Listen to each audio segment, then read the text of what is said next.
I pray to the divinity in you.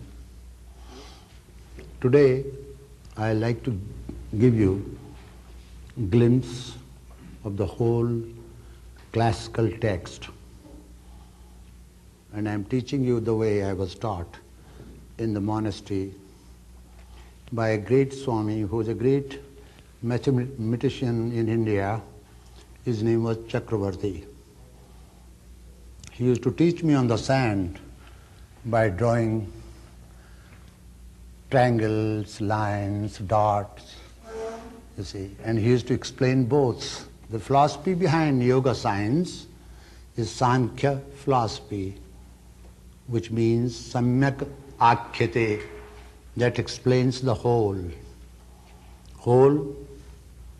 The human life on all levels, human relationship with the universe, how universe came into existence, how many tattvas are there, whether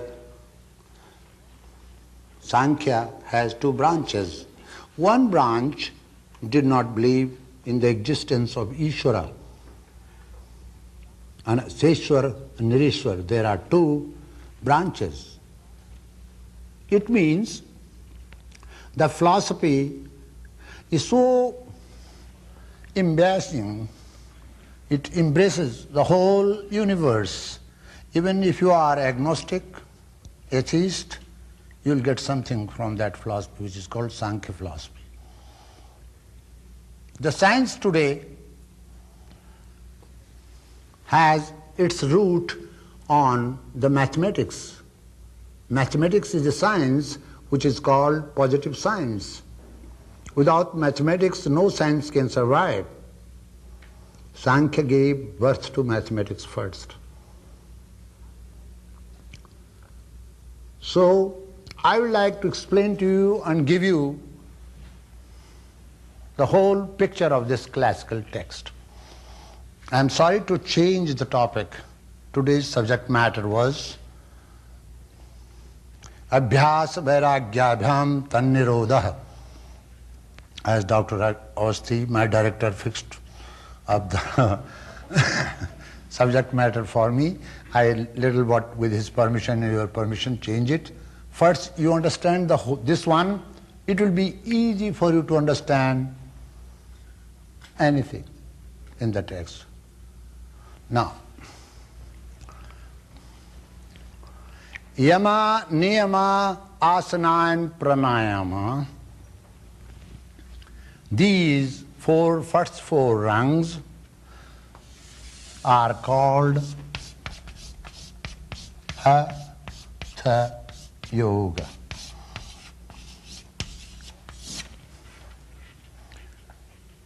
Many of the Indian writers, I feel sad, Hatha means they say use your force. No. There is nothing like violence in yoga anywhere. You see, you don't have to overdo, pull your muscle and then suffer. Some teachers use their force, put their knees on the spinal column of the student.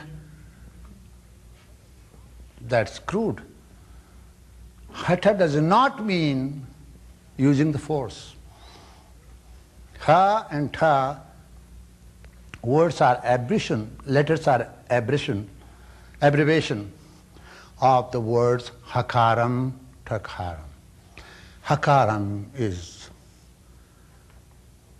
moon, thakaram is sun.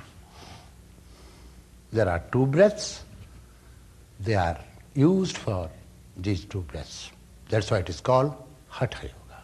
Now, I would like to tell you how Hatha Yoga came into existence.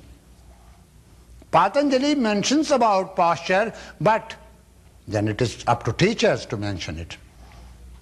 The science of Hatha Yoga is only 100 years old, and the codifier of that science, it existed before, but the codifier of that science is Atmanand Suri.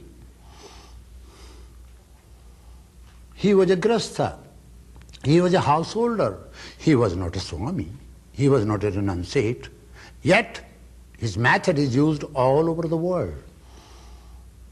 Postures. You see. Now, this science is limited up to this first 4 rung.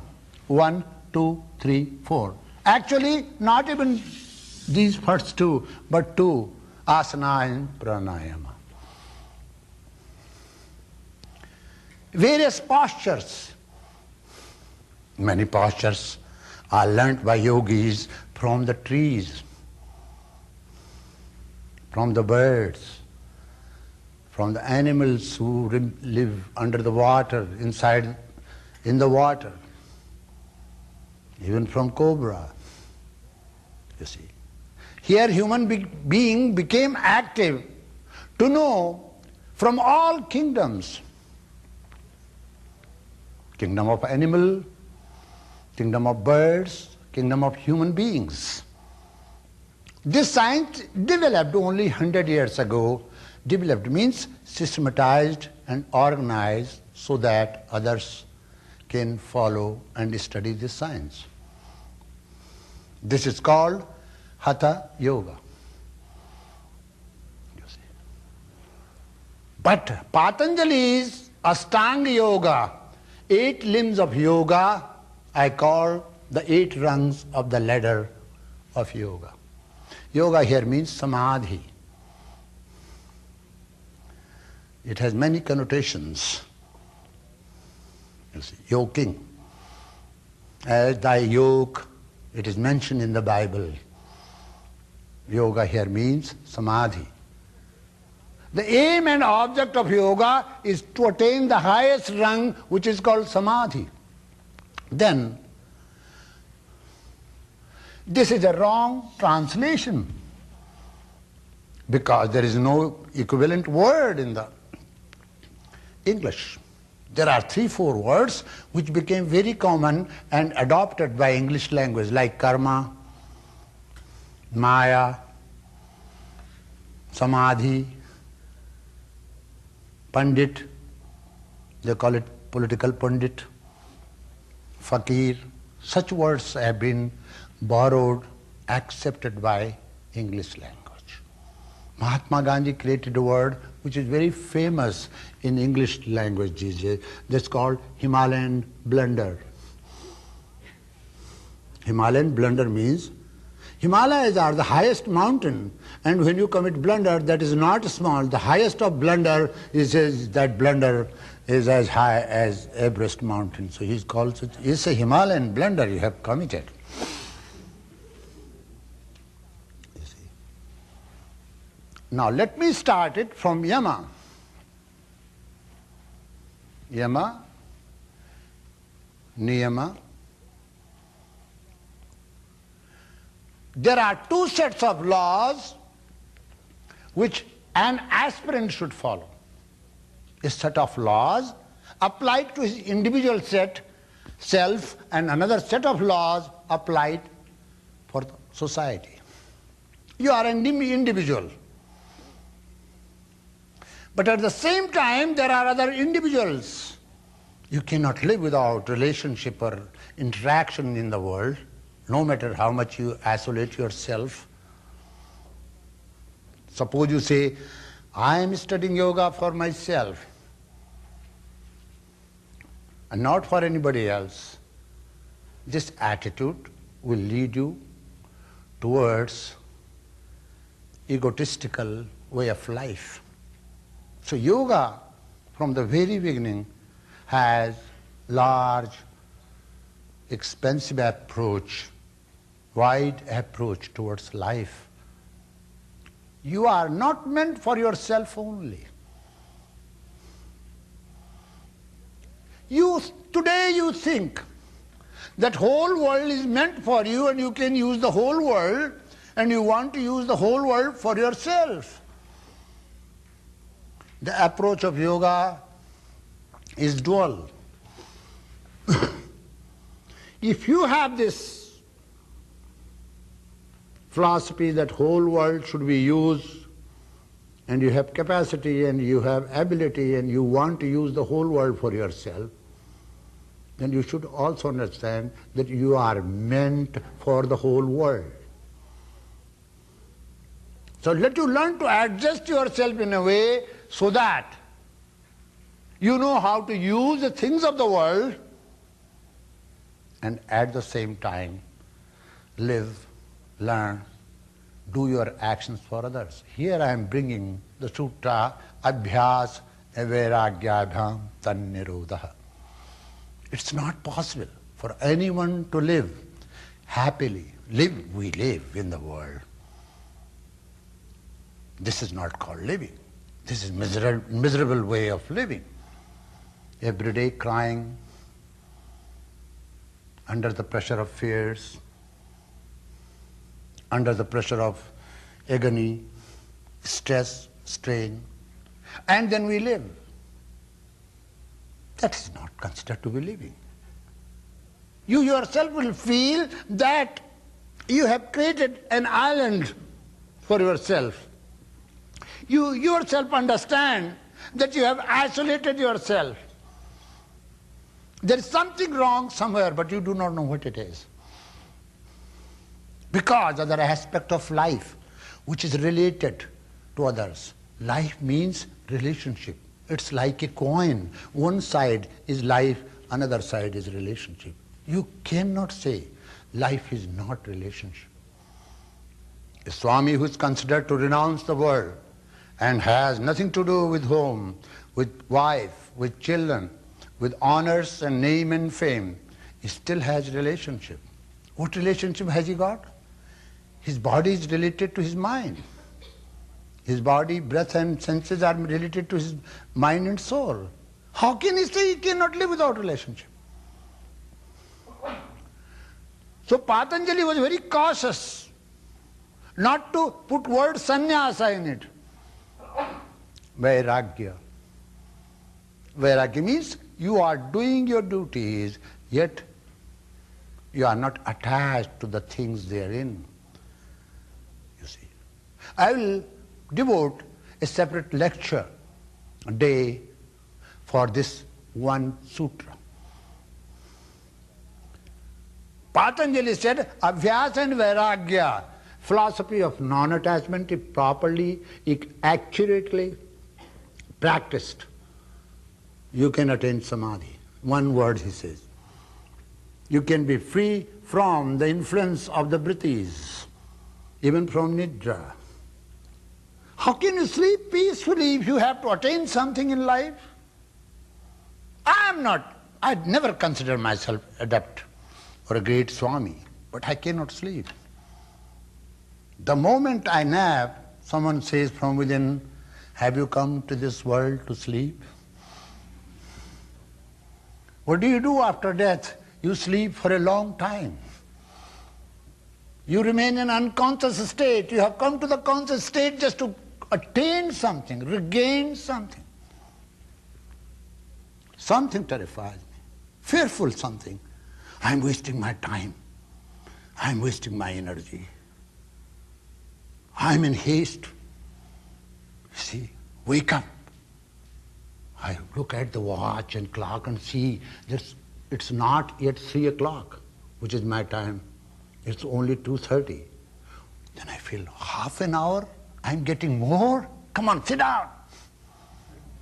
You see? Because I have that fire within. I have seen all the joys of life, best of the things were given to me in the world, nothing could satisfy me. This is my confession.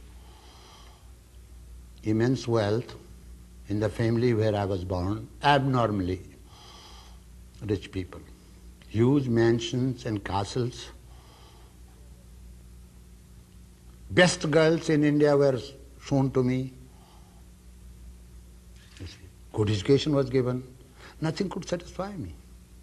Because my sanskaras, living with other swamis in the mountain, in the cave, they said all the time, if you have not attained yourself, if you have not known yourself, what good is this? You are a stranger. You are a stranger to yourself and you are introducing yourself to others. Are you not phony? Are you not cheating yourself? You are cheating others and you are cheating yourself. So first task is to know thyself. And yourself can be known by attaining a state of tranquility and equilibrium. And simple method is to systematically go ahead. That's why it's called science, because it has system. It has particular system. First is Yama. Can you remember the students here? Which are the Yamas? Come on, one of you should get up. I've been teaching you for a long time and you don't remember? What?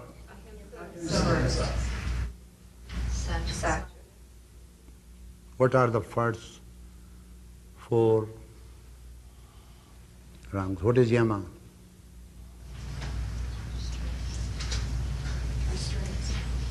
What are those restraints? It's not Ahimsa. No, what are the first? What are Yamas and what are Niyamas? I will fail you teachers if you don't tell me.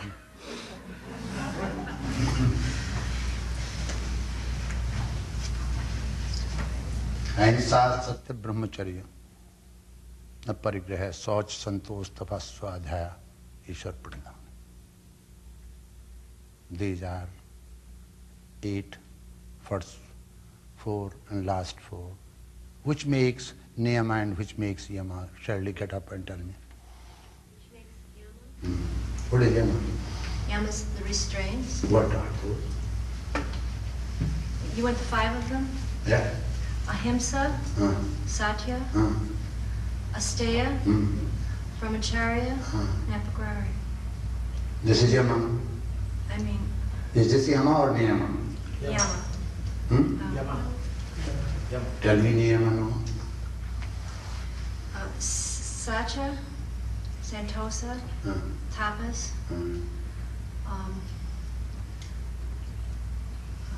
self-study. Swadhyaya. Okay. Now, I am teaching you to know yourself, but Patanjali first tells you to practice yamas which are related to other. Why?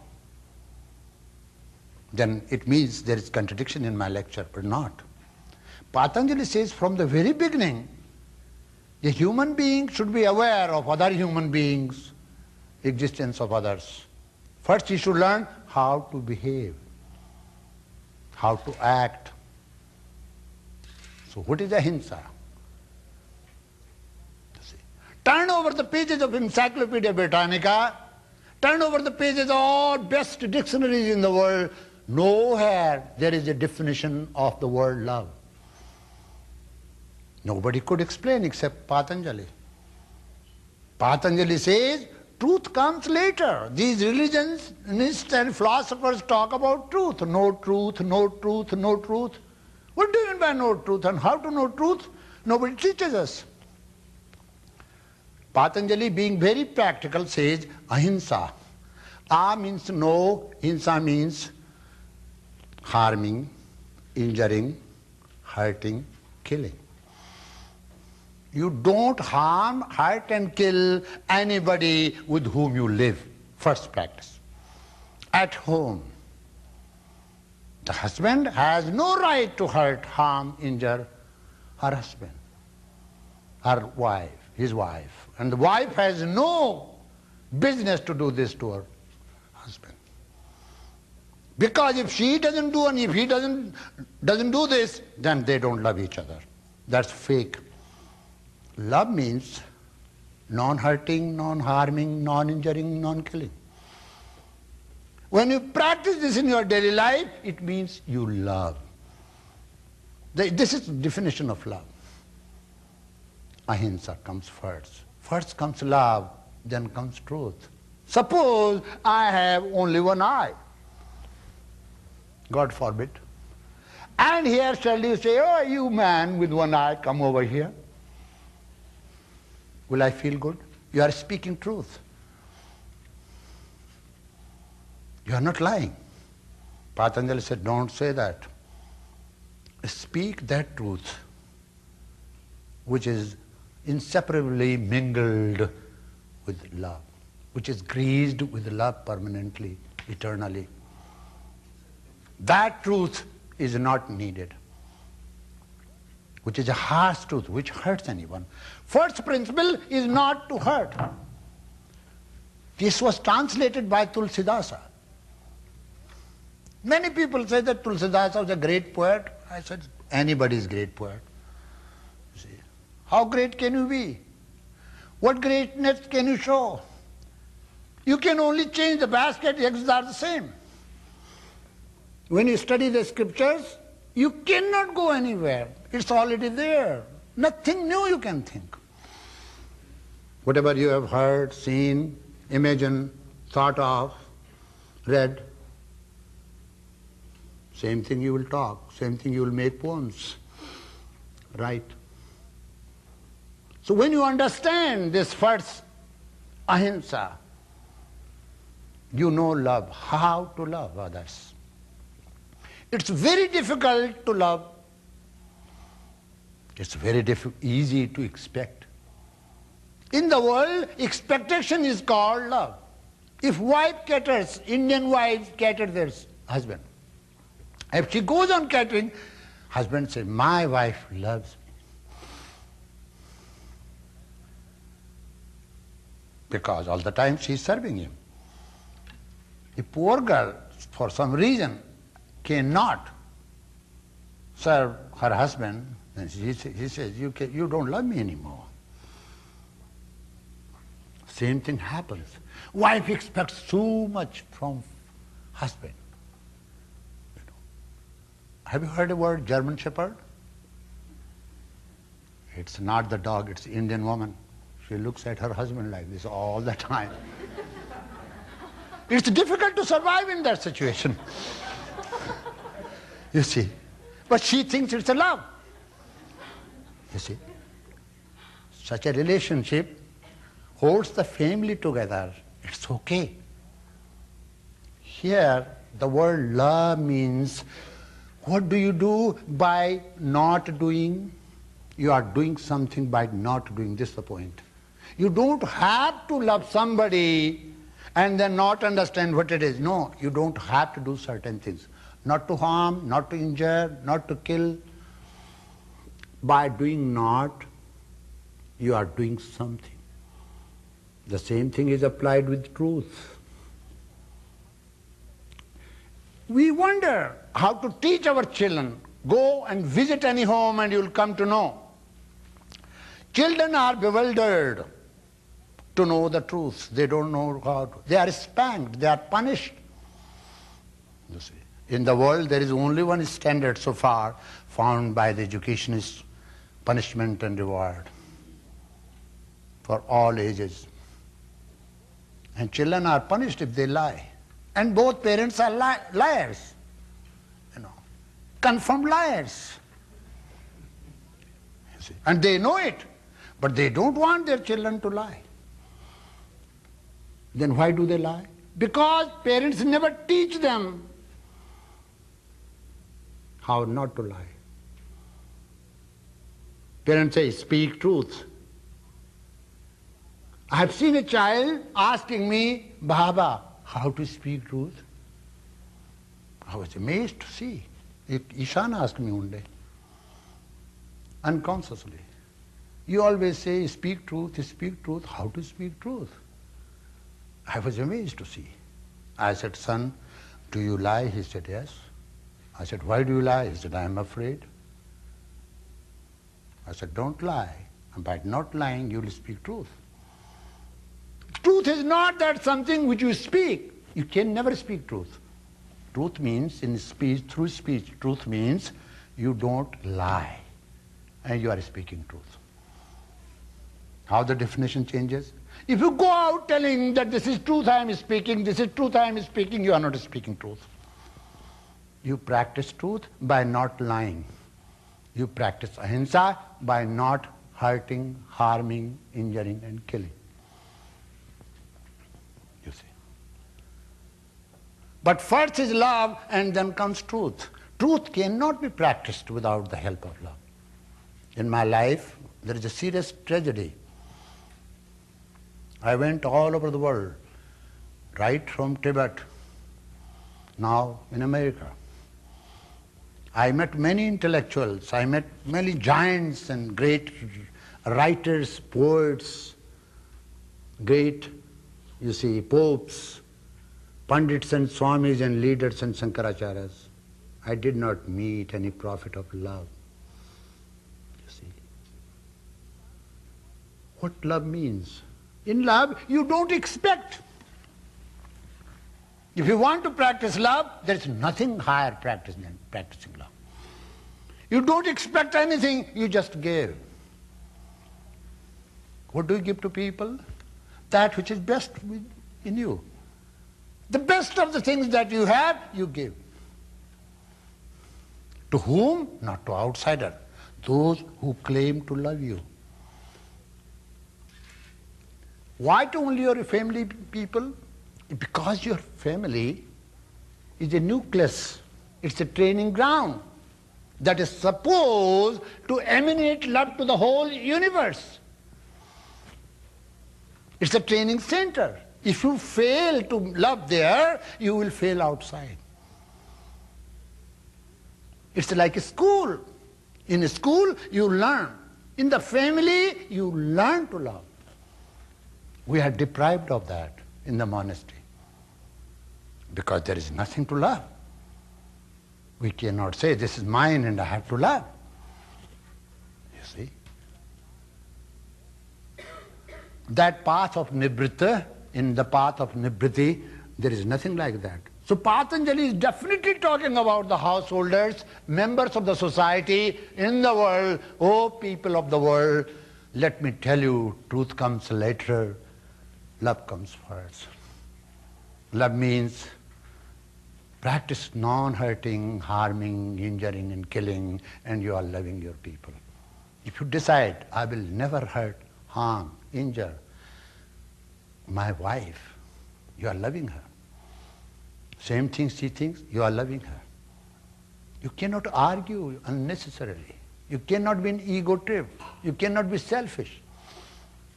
So first thing is ahimsa. When you have practiced ahimsa, when you have learned to give the best you can, selflessly. So remember, selfless alone can practice truth, not before that. Anyone who is seeker of truth, anyone who wants to attain truth has to be selfless. This is one characteristic you find in all great men of the world. Moses, Jesus, Krishna, Christ, anybody. One characteristic. From here it comes. So Patanjali says, practice love. Let you emanate love from your home. See? If we all expect from each other that's what the modern family does, it will be a den of selfish people. But if we learn to love each other, it will be a family that will emanate love to all. So Patanjali says, yes, you can establish the heaven on the earth by understanding the word ahimsa that teaches how to love. You see. Then comes truth. What truth can we practice? One of the foreigners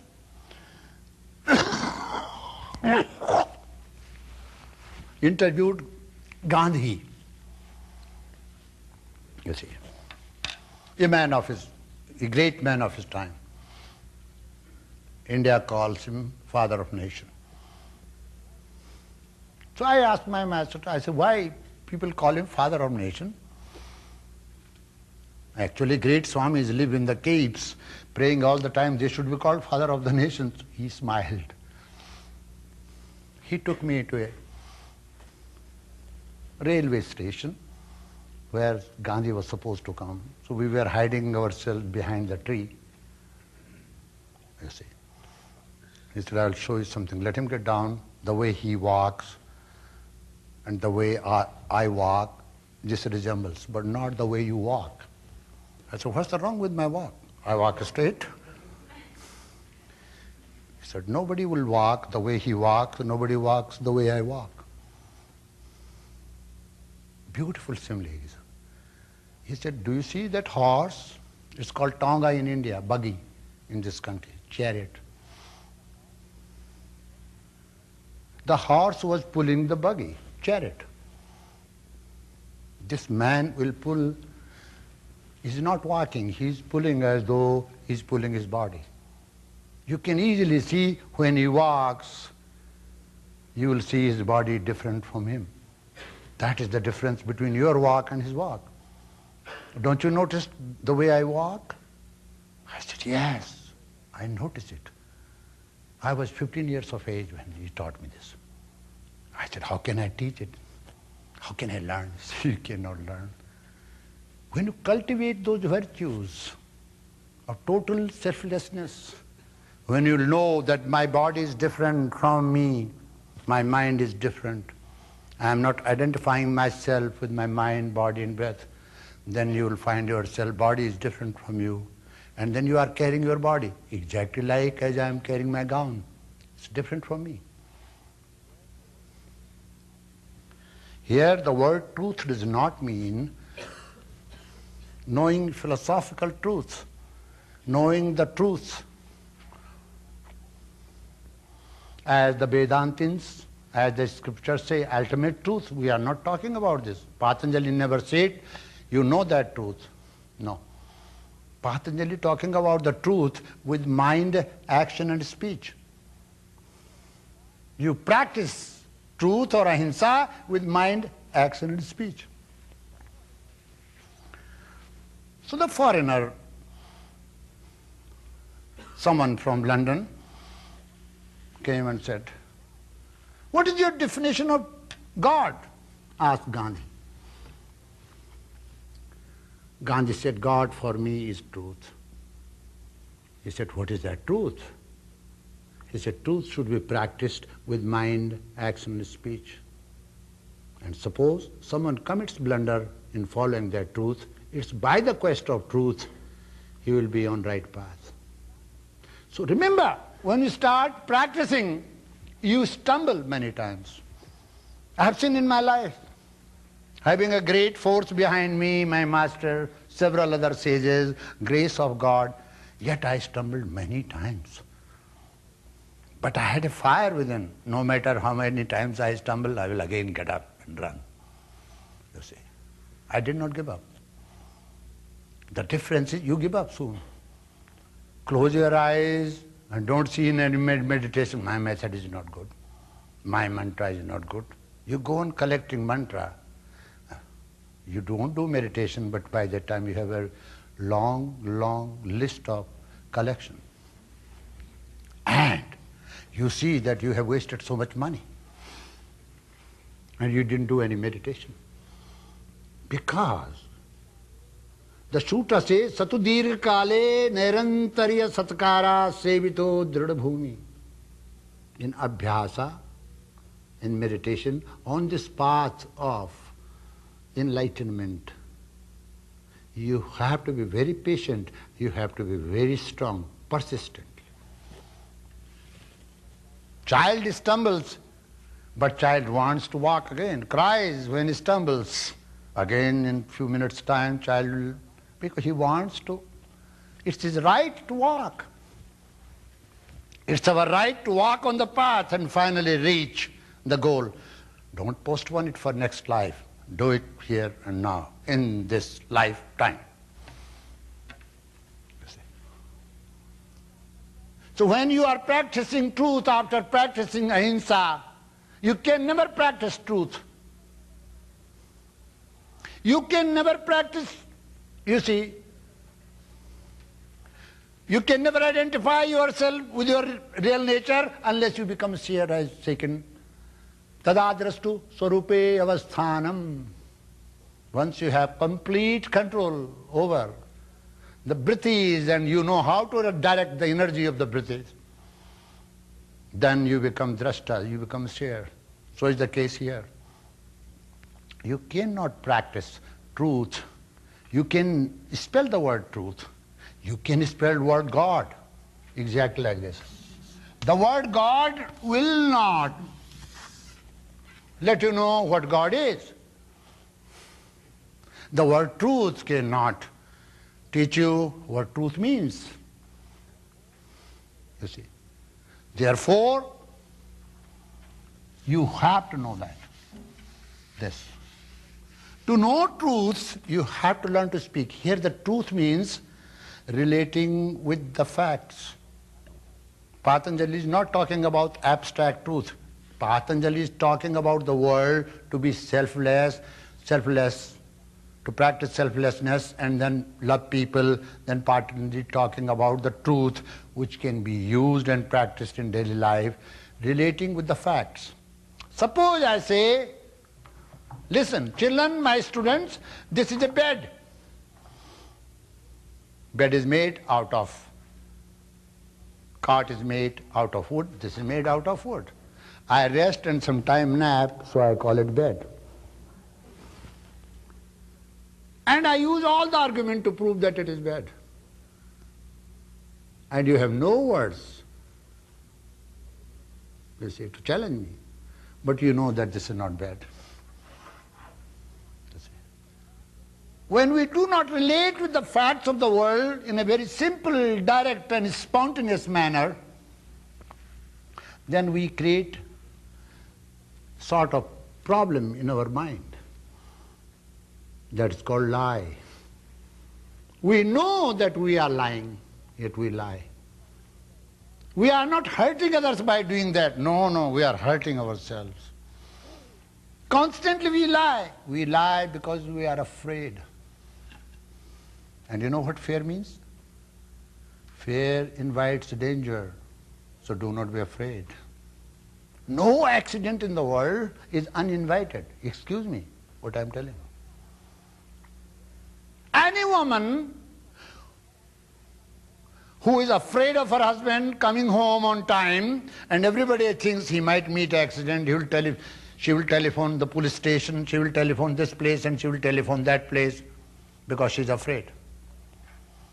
One day she will definitely find her husband in the hospital because she is inviting that trouble for him and he is also inviting that if he buys that.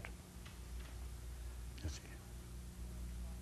Human mind, human thought power is immense. You can prevent the calamities and you can invite them. So remember, the sutra, my sutra is fear invites danger. Don't be afraid. Who is afraid? A liar is afraid. Whenever I lie, I am reduced to the dust. I tell you, this is my position. Sometimes I lie. You see, and it's inevitable. But when I lie, I think I am not even Swami, I am just a dust. From inside, I hate myself. And one who constantly lies, what will be his condition? Now, go in front of the hospital, a patient. He is going to the hospital asking, good morning to you, how are you? He will say, fine. What a lie. He is going to the hospital, I see him face to face, he knows, and he is lying. Go to the hospital, he is crying with the pain, ask him, how are you, my brother? Fine. Means there is no coordination between his brain and speech. Such discoordinated habit patterns will make you coward and weak. So Patanjali says, don't do this. Don't create a division in the house. If you create a division in the house, nobody can unite it. Before you learn to understand the highest state of yoga, which is samadhi, first practice these basics. It's not a truth what you talk about God and this, God is truth and truth is God, and you go on talking nonsense. No, it's a practical something that one should learn in daily life. Decide every morning that today, no matter what happens, I will not speak any such thing which is not coherent. If somebody says, are you a bad man? Don't feel bad. Definitely there is some bad in you. That's why you are in the world. If somebody says, you are a wonderful man, don't be pampered.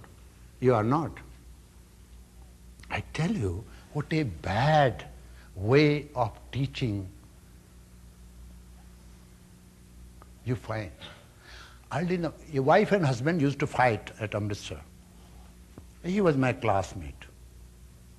I became Swami and he got married.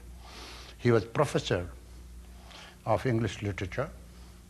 So I went to visit him one day. So his wife complained to me. So I said, what is your genuine complaint?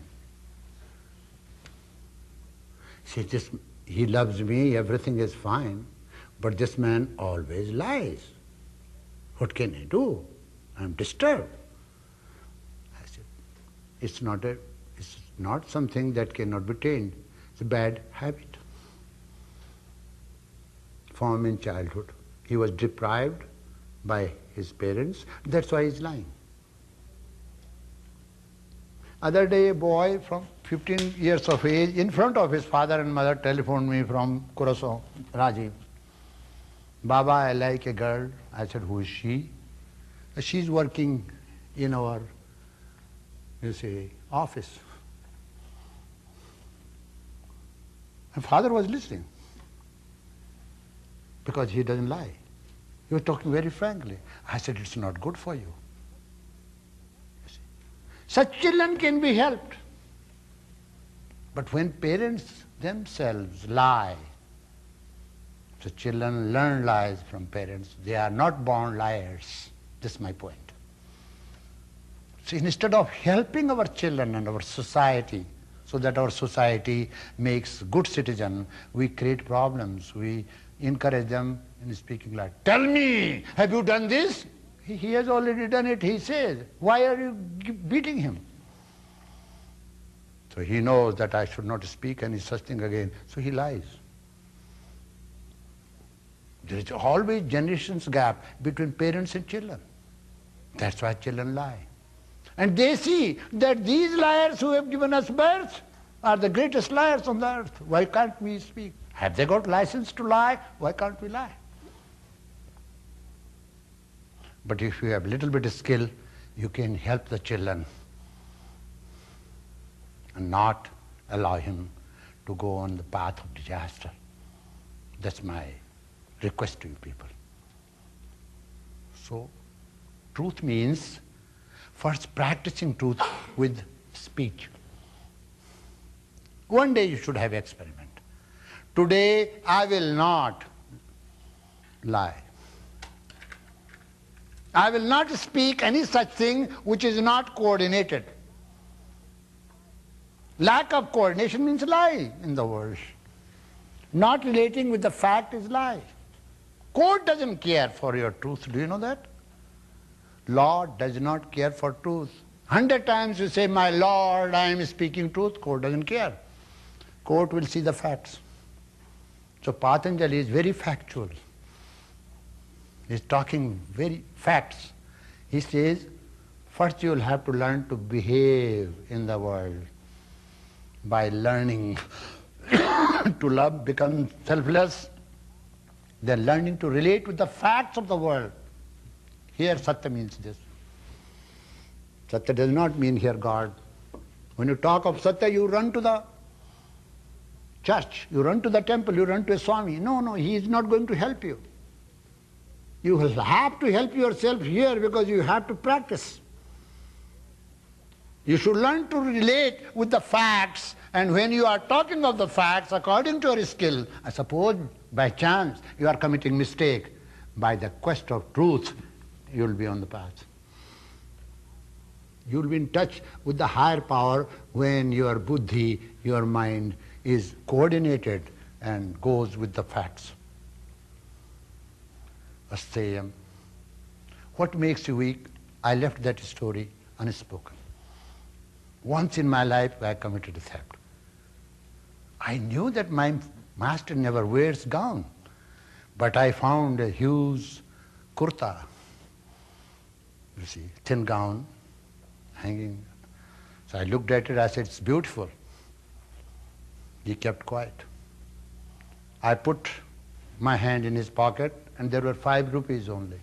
I took it with his permission and went away. In the evening he asked me, come here. Where were you? I said, I went to the bazaar to spend 5 rupees I took from your pocket. He said, it is a theft. You are a thief. You are a coward. And I don't want my son to grow like a coward man. You have taken thing without my permission, that's why you are a thief. If you take somebody's something without his permission, that is called theft. It's illegal. It's immoral. I said, but you are my master, I am only one son. He said, no matter who you are, even if you are God, you have no right to put hand in my pocket and take away money without my permission. That's why I made this gown, just to test you. What theft does to you? It makes you happy. You don't have money, you get more money. See, theft will cripple your creativity. You will be always looking towards somebody's pocket. You can never be a first-class human being, you will be always a third-class human being, depending and leaning on others. Somebody will come, either he will give it to me, or I will snatch from him, I will rob his pocket. It's a weakness. You can never be a first-class citizen. You will be always a third-class condemned citizen, and for you there is a jail, prison, or penitentiary, and not society. So Patanjali says, these 4 are meant to help others, to live in the world. Astayam, don't steal. Stealing will make you weak. If you have never stolen, you'll be never weak. One day my teacher caned me. I said, why are you caning me? He said, you have stolen. I said, no, I have not stolen. And he started caning me and I wouldn't cry. He said, why are you not crying? I said, it's my business whether I cry or not, but I have not stolen. After 5 canes, I caught hold of his hand. I said, if you cane me again, then you are not my teacher and I will break your head. I have never stolen. And it was such a serious thing. The student who stole that came forward, sir, it is my mistake, don't. You become very brave if you have not stolen, if you don't steal.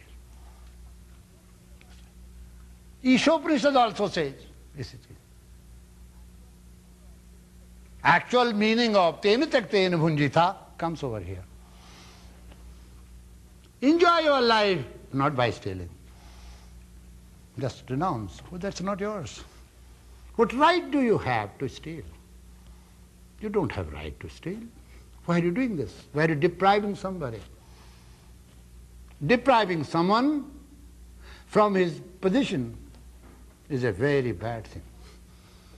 You are depriving, that's one crime. You are hurting yourself, that is another crime. You will never grow. So Patanjali said, on this path of enlightenment, there is no theft, no stealing. Brahmacharya. It's the most confusing word is Brahmacharya. Is Patanjali talking? Have set up these 4 rules for the society. Where comes that word celibacy?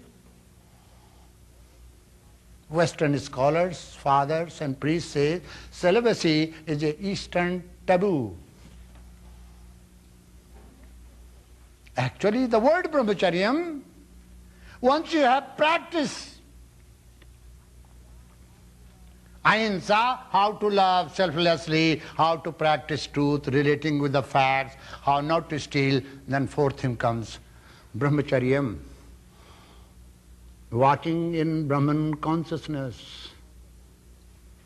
All the time you walk with the Brahman. with the Absolute, with the Father of all, with the proprietor of all, who is giving you this life breath. Don't you see? It's experience you can have. You are inhaling and exhaling, and we all are doing that. Who is that proprietor? Who is giving us this life breath? There is only one proprietor. If he doesn't give, we all will crumble down. But a merciful Lord is giving us life breath, and we are inhaling and exhaling. When you are conscious of this reality, you walk in Brahman consciousness all the time. Actual meaning is Brahmacharya is this. Another meaning. In Grasta, if you are married to one woman, your love should not be only on one platform, body consciousness. No. It should grow. It should go to Atman. You both have one and the same Atman. You are two dots of one line. One dot is this, one dot is this, and marriage connects two dots. So in the world, Patanjali says, draw a line of harmony between the two. You see, that becomes one line. Third Brahmacharya. If the Brahmacharya word means celibacy is practice, it is practice for the monastery. But they don't have women there. How are they going to cope with this situation, with the biological necessities? You see. So for them said, no. This will always, you see, create conflict in your mind, dissipate your mind. You better control this. So they teach a process which is called restraints. Now, I want to be frank because you will understand, all are adults here. When a man or woman also ejaculates, so when a man ejaculates, before it comes out, certain glands secrete, and then that is called semen. The yogi, with the heat, creates in his body, and through his spinal column, central canals, leads it to his brain. That method, that process was adopted by the medical science. There are many diseases where the medical scientists do not give medicine. Take out blood from this arm, inject in another arm. Have you ever seen it? Many doctors will tell you. In most of the skin cases, they do it. Take out your own blood from here and inject it here. As that ice evaporates and you don't see, as water becomes ice or ice evaporates, so is the case with the semen they deal with. Mentally they will stimulate the semen. Before semen is formed, after the secretion, then they evaporate the semen and lead it through their central canals to the brain and again circulated, so that their semen is not wasted. Women also practice that. So they don't need to be united. They don't need two bodies to practice that. That kriya is called restraints. In ancient time, teachers used to teach this kriya first to the students. Now, I know you will not confess, but I understand. Most of the marital problems in the world are because of this relationship, sexual relationship. Two people are pushed to get married. They can adjust in language because they have learned the same language. They can adjust in the dresses because they know each other, wearing good dresses in society. But they can hardly understand that sexual relationship because nobody teaches them. It has nothing to do with strong man and weak man. It has something to do with the training. Then woman's constitution is entirely different than man's. A man is like a brute force, does sex and goes away and doesn't understand its repercussions, its effect on the woman. And woman is married. How can she say, I am not happy? She tries to be happy, and here man rushes from outside, does sex and goes away. It means they are not trained. Okay. And there is no such training program anywhere in the world.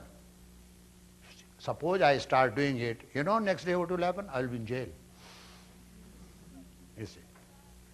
But actually, instead of teaching these bad things in the, schools about sex, control should be taught. How to use mind, action and speech. You don't see mind, but how to use your speech, how to use your actions, the organs which are in action. Most of the marriages, more than 47,000 couples I have counseled in the world, I found out most of the marriages fall apart on this issue. See? I have never seen a man getting married to a woman not for sex, not met a single couple who said, okay, let's not do sex, yet get married.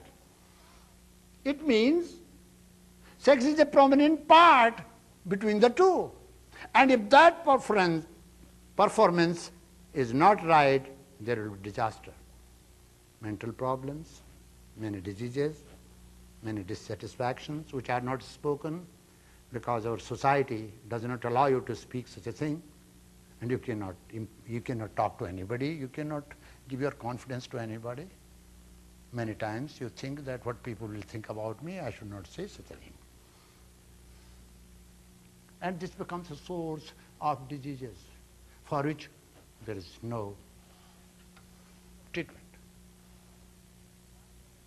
So Brahmacharya means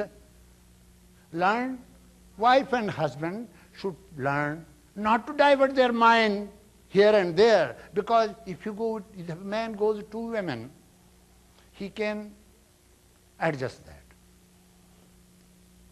But he cannot love his wife. He can do sex in a brutal way, animal way, but he cannot love. Here in human being, sex comes later, love comes first. Why? Now I'm going to tell you something. When you eat food, you are feeding your body first. And then it will affect your mind later on. But when you do sex, it will come in your mind first and then go through your body. Vast difference. Therefore, the word Brahmacharya is so deep. It can make such huge volume which can be great use to the world.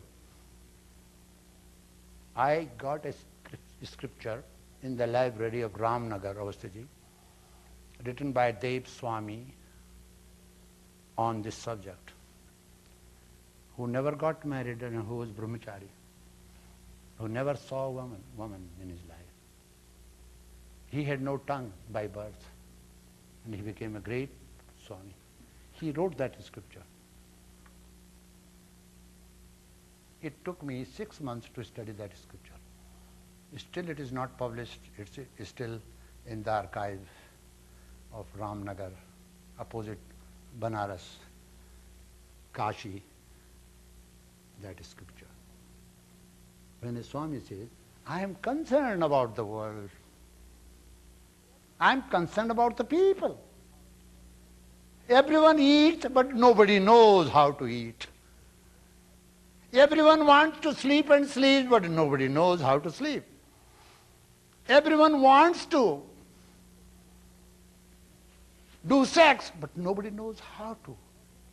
This basic training, which is very important for human survival, for the growth of humanity, is not imparted anywhere. Oh, what a chaos in the world. And this is truth, you see. Even most civilized people, you see, they don't discuss this matter. This is considered to be something very bad for our culture. I think when age comes, everyone should know and should have such control so that family life is happy. You see. Anyway, in the world, Brahmacharya can be practiced if a man and woman learn to adjust and have control, learn to enjoy each other, learn to satisfy each other, learn to understand each other's habit patterns, and thus live in the world. In the monasteries, there is no such thing like woman. And if women's monastery, there is nothing like man. So they are taught a method where the Shakti that has got trend, external trend, flows upwards, recirculated in the body, and that is why you will find two types of yogis. I am speaking for Dr. Hosti. One type of yogi will be like Shankaracharya, very gentle, like a beautiful girl. Extraordinarily beautiful, gentle, beautiful. And another is like Dayananda, very strong. Once in Jaipur, 4 horses, buggy, he stopped just doing like this. And they did not know what has happened. Horses are jumping there, but the buggy wouldn't move. They turned face, there was a Swami doing like this. He said, these 4 horses? Bring another 10 horses. Sir, who are you? He said, just nothing, I am a Brahmachari. You have lost your strength. I did not lose my strength. I am going to tell you this.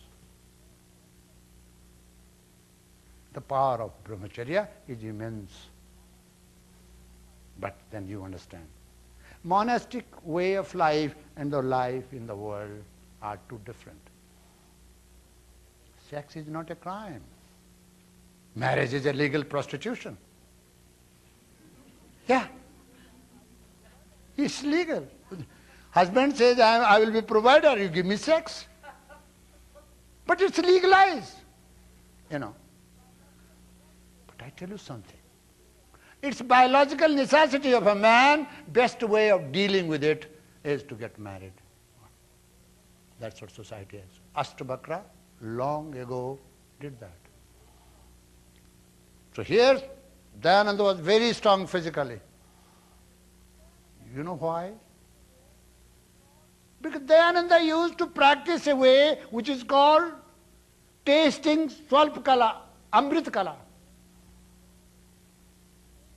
Now, this head is considered to be a part of nectar. And these 4 are the 4 corners in the Shiva temple that you see. And in the heart, that something nectar drips, lube, dub, lube, dub. That is a spiritual sketch, supposed to be known by the students, but the students don't understand it. These are 4 chambers. You'll see those who go to temples, Indian Hindu temples, Shiva temple, and here is the lingam. Lingam means sign. That sign tells you.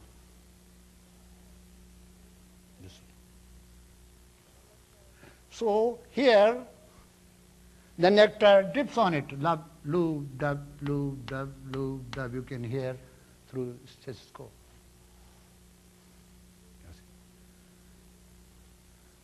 These days what people do, people pour the water, worship it. They don't understand. That's yogic practice. They forgot how to practice it. You don't have to go to any temple. You are a temple yourself. This looped up constant sound is coming from within. You have to take dipping. So that dipping tastes 2 ways. One makes you beautiful, beautiful like Saraswati, goddess of wisdom. Another makes you very strong. One is called Swalp Kala, another is called Amrit Kala. Shankaracharya tasted Swalp Kala, Dayananda tasted Amrit Kala. That's why there are two abhyasa. So first four restraints are practice, niyamas. Now, you are doing it to relate with the society. What are you doing for yourself? Are you able to relate with society nicely? You find no. So Patanjali says, Sach, cleanliness is first thing you should learn. Let you learn to be clean all the time. Cleanliness is a glimpse that gives glimpse of that person who is sattvic, who is not suffering on account of sloth or inertia. Let you learn to be clean in your habits, like Penal's kitchen. If I go to her house, her kitchen is like, first time I went, I said, I've never seen such a kitchen before. If at all I go to her house, first thing I go to her kitchen. It's so neat and clean, you cannot imagine. Maybe some mental problem, but it's very clean. You see, I'm amazed. First I went to her kitchen at Minneapolis. It was very clean. Then I went to see her kitchen. It was very clean. It means it's a habit. She has formed the habit. If we form the habit of being clean in our daily life, clean, something can be washed by water, but not all things. Our bad thoughts cannot be washed by water.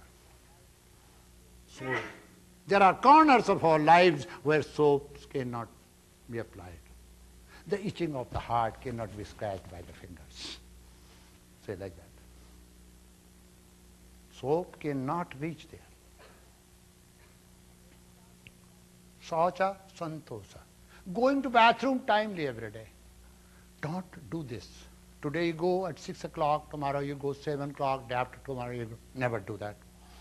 That is forming bad habit. Saucha. You have to learn to form the habit of finishing your morning and evening ablutions on time. So that anywhere you go and suddenly you feel pressure and then go to the time. Bathroom, no. Train yourself. Saucha. It's very important. The cleanliness is important. Next is a wonderful word which is rarely understood by even the scholars. Greatest scholars do not understand this word, which is called santosha, contentment.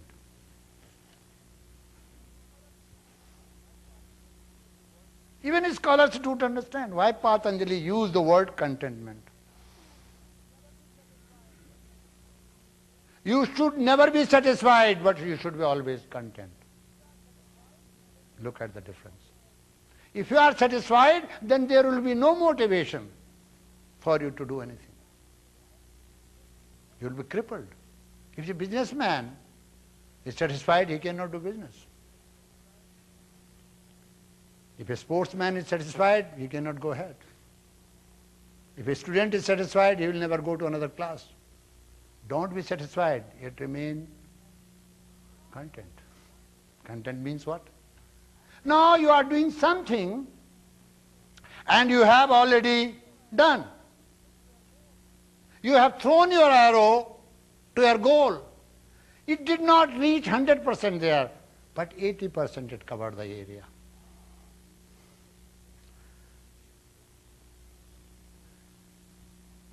A good sportsman will feel sad. So Patanjali said, don't do that. Be content in all situations because you have already done the work. Be careful for future. Word santosha, contentment, comes when you have done something. Don't feel sorry for yourself. I wish I had done like this. I wish I'd married that boyfriend and not this stupid fellow. We repent after doing some actions. That repentance is very bad. Repentance is good if it is not repeated. But if we go on doing, condemning ourselves, that is very bad. Santosa is very greatest of all wealth in the world is santosa. Who is the wealthiest on the world? One who has nothing. But he has everything. He remembers Lord's name and all the time, and he has santosha. For the people of the world, they should be never satisfied. They should do their duty and work. But once they have done, when they reap the fruits of their actions, if they cannot according to their estimation, they should not be sad. They should be santosha. All the time you should remain in a delight of contentment. That's the point. Patanjali says. Soch, santosha, then comes tapaha. It has many meanings. Tapa word comes from the fire. The warmth of the fire is called tapa, actually. Fire emanating from 5 senses distort your whole life. Eyes like to see something. Oh, I wish I had this in my living room. Tongue likes to taste something. Oh, I wish I had tasted this. Ear likes to hear something. Have you seen a temple where there is puja? I'll give you a secret of this. If you ever go to in old Catholic churches, same thing they used to do. To satisfy these 5 senses, and now see one by one, here. Something is, bell is ringing. Eyes are at the idol. I am not idol worshipper, don't misunderstand me. You are speaking, you are singing.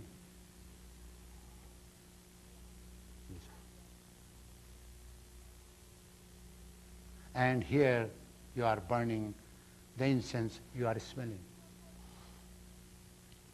Indriyas do not go anywhere. They don't fly, they run around, they don't distract your mind. So what mind does? Mind goes to the Supreme. That is the meaning of that puja. People don't understand. Those who do not know the culture, they don't understand. Those who are not Catholic will not understand what is this going on. Why this incense? Why this mass? Why this puja in the temple? Same thing was repeated in a Sufi text. Have you ever heard name of Khayyam? Umar Khayyam, a great poet. You see, I studied him so deeply. One day, I got stumbled. There was one line. He always uses a character exactly like Shakespeare used Jessica as a character and then spoke of the wisdom of the stars and sky. Those who have read, you see, the works of Shakespeare, they will know it. So here he says, he always used a character. Somebody, a beautiful woman is giving wine and he is drinking and making poems and singing. So she says, Saki pila de me keh de sharab hai. Saki means sharab, drinks. And sharab means sharab. I said, what a foolish poet is he. He uses twice in such a small line. This is not poetry. But I said, how? Khayyam could be so foolish.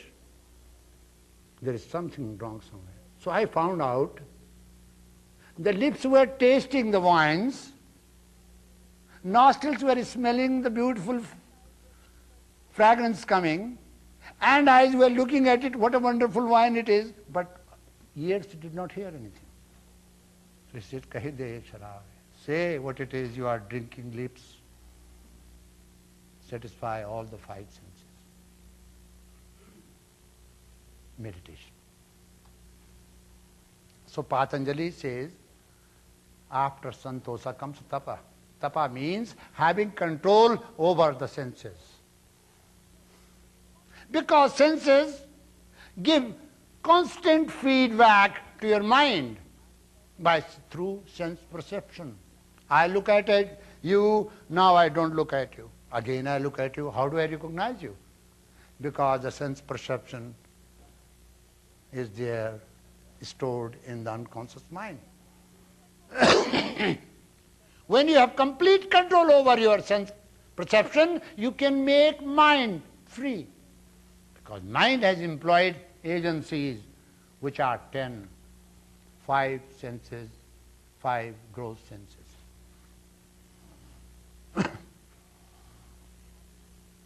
Tapa, austerity, what you call, mortifications,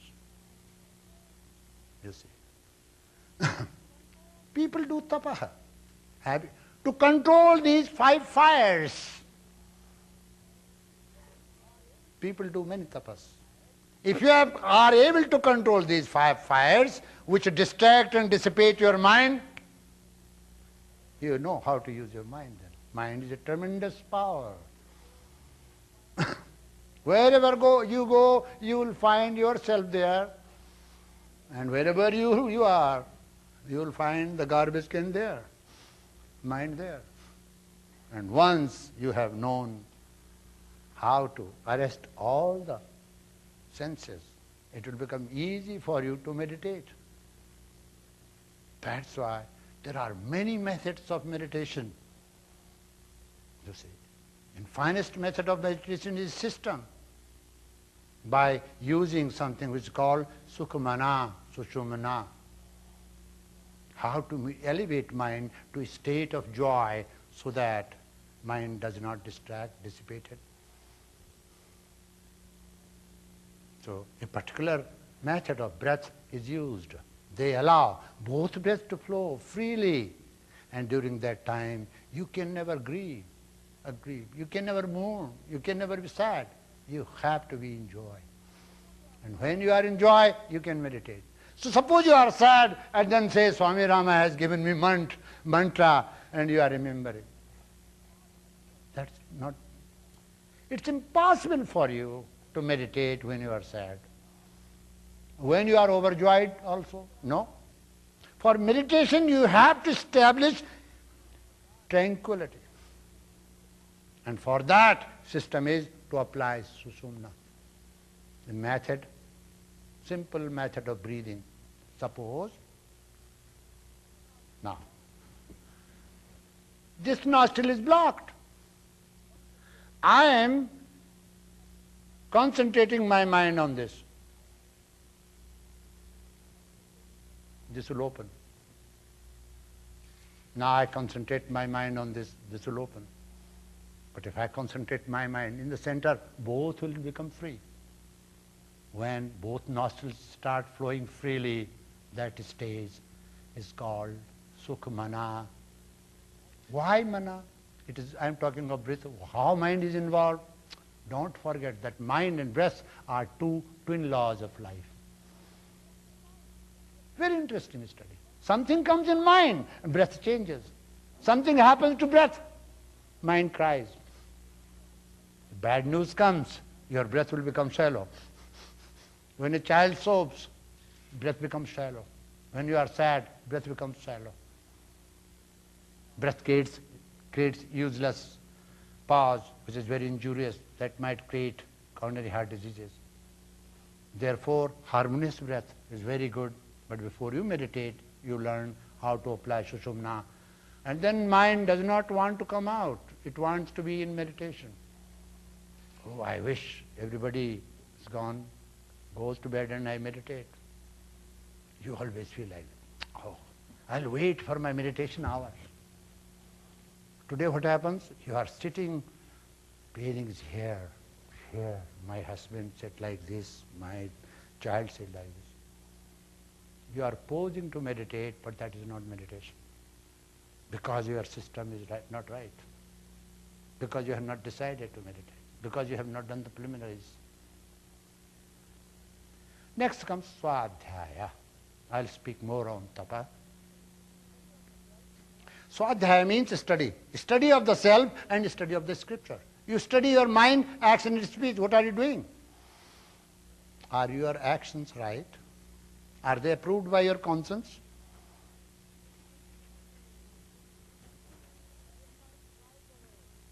Suddenly your mind flies away. You all are champions in flying, but you do not know how to land. And there is always crash, you see. And mental crash again and again will make you nervous wreck. So Patanjali says, no, Swadhyaya, study. Study how your mind functions. Study how you speak. Study how you walk. This is study of the self. And study the scriptures given by the great people. Fourth is wonderful thing. Ishvara pranidhana. Now these words has come 3 times in Patanjali. When I will talk next time, I will compare all these, why it has come. Learning to trust on the higher power. Not totally. If you trust on human resources only, that's good in a way. Those who do not trust in the human resources, in their efforts, they are committing great crime against the Lord of Life, because Lord of Life has given you power and you are not utilizing those resources. This is okay up to this. But not relying on the power of the Lord and totally relying on the human resources and feeding your ego is very dangerous too. So Patanjali says, don't do that. When you have done your work, give all the fruits to the Lord. Surrender yourself to the Lord. These two makes. Fourth comes posture. There are 2 postures. Have you got time?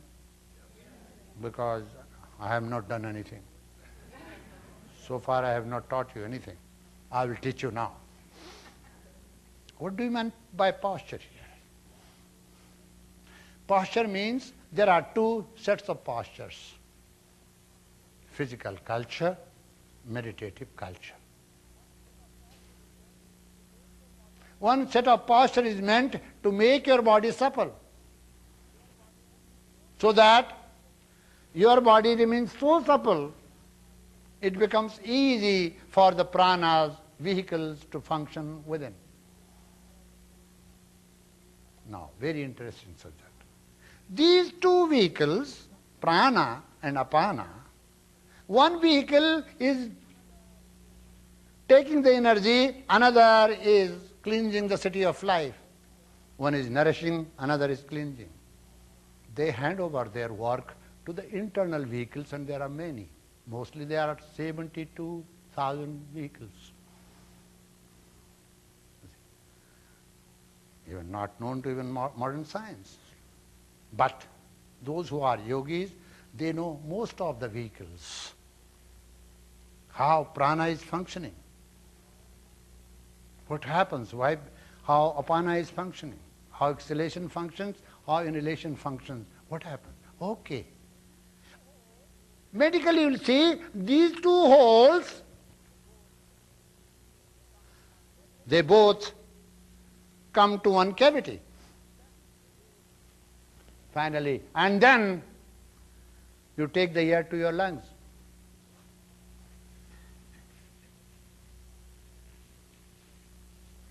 Why? What is the difference that you inhale from right nostril or exhale from left nostril? What difference does it make? Tell me, one of you should get up and tell me. Surely tell me. Suppose I don't inhale from right nostril, I exhale, and I inhale from left. change. What is the difference between right nostril and left nostril? Left nostril is passive. I don't believe in theory. I don't believe in Patanjali. I don't believe in anybody saying. Show me the scientific aspect of it. If you breathe only from the left nostril, you have. No myths, no sayings. Science does not believe in that. Because Swami Rama says so it should be taken. If you check inspect the air from one nostril to the other in a laboratory, it would be different. No. The electric potentials of your right nostrils are different than the electric potentials of your left nostrils. This is correct sentence. This study is being conducted in Yale, in Czechoslovakia, in Calcutta University, in Bombay University. So Patanjali is very right to say, right is sun, left is moon. By activating one and the other, you can compensate heat and coolness in the body. Here, when you sit in posture, there are two types of postures. The postures which keep you fit and supple, and the postures which keep you steady. Those meditative postures are only few. Posture, Siddhasana, accomplished pose or adept pose, then easy posture. But remember one thing. You should see first few days, I want to help you here. Why I am sitting here? So that I see, watch my spinal cord. This will help. It should be here. Any meditator can set up a plank,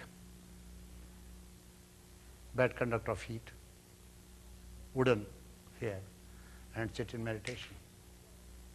So in the posture, there are two things which are important. Your posture, upper limbs and lower limbs, these are called lower extremities, these are called upper extremities. Only by twisting that does not make posture. No, no, no. Many of you think by twisting your leg this way and that way, and next day going to the hospital will help you. No. Posture means assimilating your legs and hands in a way so that body is comfortable. Body is only this much bad body. These are limbs. So your myth of posture is crumbles here. Meditative posture, many types of posture. You can sit like this. You can sit like this.